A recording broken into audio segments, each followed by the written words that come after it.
Hey, morning everybody, it's Keith from Jits PC. Wow, I got to reading Intel has done a new update on their discrete graphics cards. The Battle-Mage and the Alchemist can benefit from a multi-frame update. So if you've got an Intel graphics card, might be time to head over to the software suite and update the graphics card. I just updated that ARC V580 in that AM5 build, and it rebooted and all that kind of good stuff. So, what the heck? Software updates come in handy. I also finished a Windows 10 box yesterday.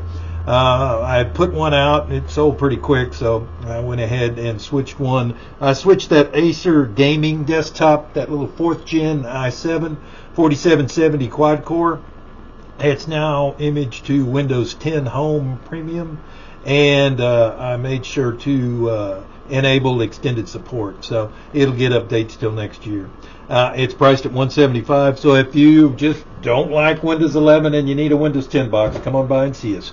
Jits PC, 7543 Grissom Road Suite 121, and we're open fall and winter hours Tuesday through Saturday 10 to 6. Thanks for tuning in. Thanks for stopping by, and be sure to hit like and subscribe over on the YouTube channel. Y'all have a good morning.